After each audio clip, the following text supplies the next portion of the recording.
जिंदगी में हर इंसान को, हर जीव को श्रद्धा और संयम बहुत जरूरी होता है, या लौकिक हो या पारलौकिक हो।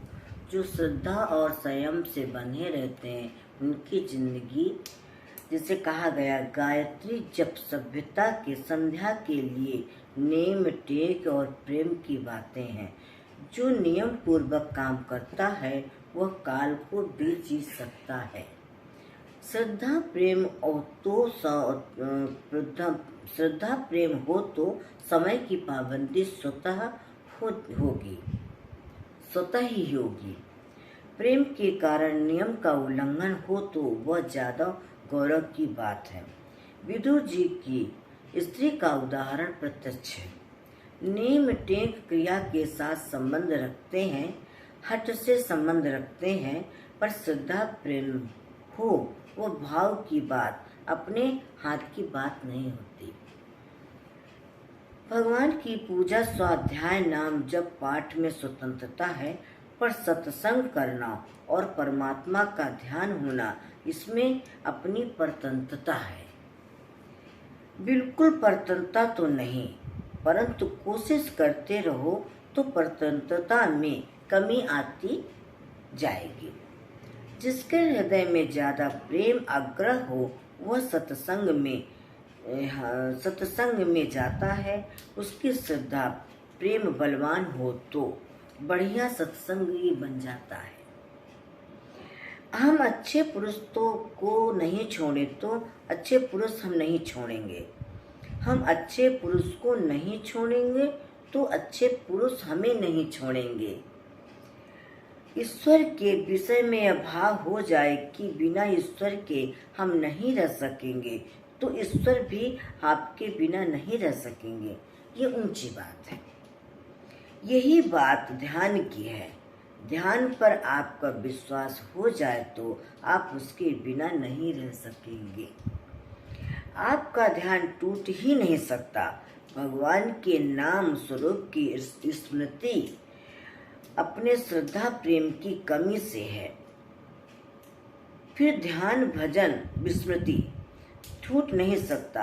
आगे जाकर ये स्वतंत्रता हो जाती है।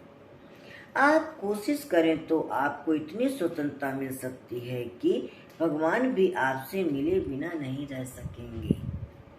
नाम जप में जितनी स्वतंत्रता है उतनी ही ध्यान में नहीं, परंतु विशेष प्रयत्न करने वाले के लिए कठिन नहीं है।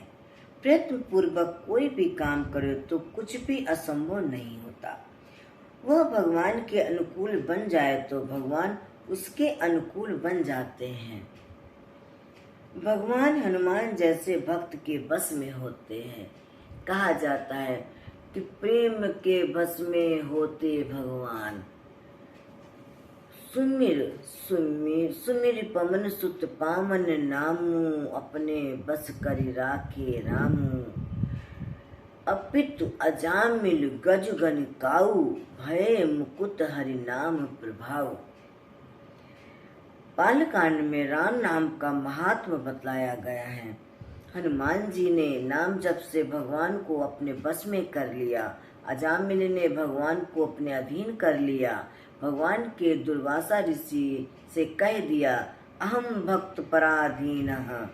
जो स्वयं भगवान के अधीन हो जाता है उसके भगवान अधीन हो जाते हैं।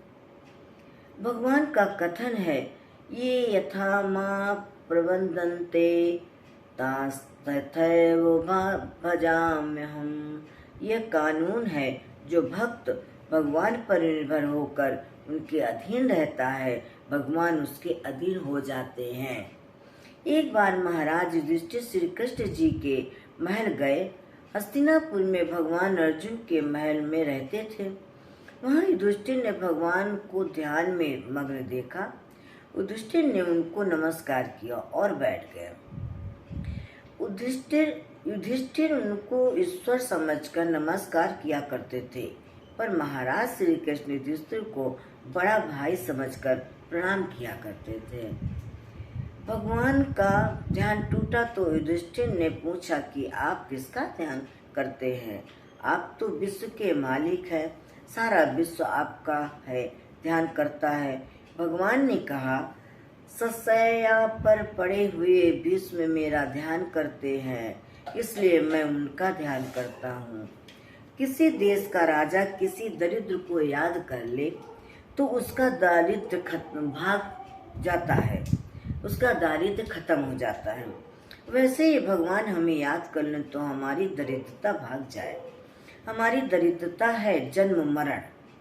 अंगद भगवान से विदा होने लगे तो हनुमान जी से प्रार्थना की कि आप समय समय पर महाराज को मेरी स्मृति दिलाना, उसी से मेरा काम बन जाएगा। उद्धव गोपियों के पास गए तो गोपियों ने पूछा, क्या भगवान कभी हमें भी याद करते हैं? उद्धव ने देखा कि मैं तो इनको योग ज्ञान का उपदेश देने आया हूँ और ये तो मेरी बात सुनते नहीं। उद्धव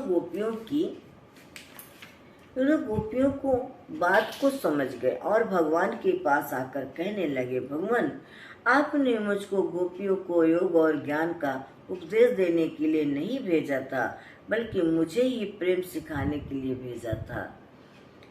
आप अपने बच्चों को रामायण सिखाना चाहें तो उनसे ऐसा नहीं कहें कि तुम हमसे सीखा करो, ऐसा कहना चाहिए कि हमें रामायण सुनाया करो। यहाँ आकर भोजन में 2 चीजें लें और छूट का पक्ष है जो भोजन लें और छूट का पक्ष है जो 3 चीजें भी ले सकते हैं। यह उत्तम बात है। जो विशेष संयम रखना चाहें उनके लिए उत्तम है 2 चीजें लें। भिक्षा लाने वाले साधुओं के लिए ये बात नहीं है, वो तो पराधीन है। उनके लिए तो ब्रह्मचारियों के लिए यह नियम लागू नहीं पड़ता। ब्रह्मचारी तो भिक्षा लाए और पूरी गुरु के अर्पण कर दे और गुरु जो दे वह ले ले। सन्यासी के लिए बात है कि वह अपने सिवाय और किसी के लिए अन्न नहीं मांगे। साधुओं के लिए अधिक से अधिक 7 घरों से भिक्षा मांगने का विधान है। लोग कहते हैं ब्राह्मण और साधुओं ने अपने मनमाने नियम बना लिए, किंतु साधु एवं ब्राह्मण नियम बहुत कड़े हैं। के नियम बहुत कड़े हैं। वैश्यों को सब धन का खजाना सौंप दिया। कृषि, गौरक्ष, वाणिज्यम तीनों से धन मिलता है। ये काम वैश्यों के सुपुत्र किए। उत्तम ब्राह्मण वह है जो संग्रह करे ही नहीं।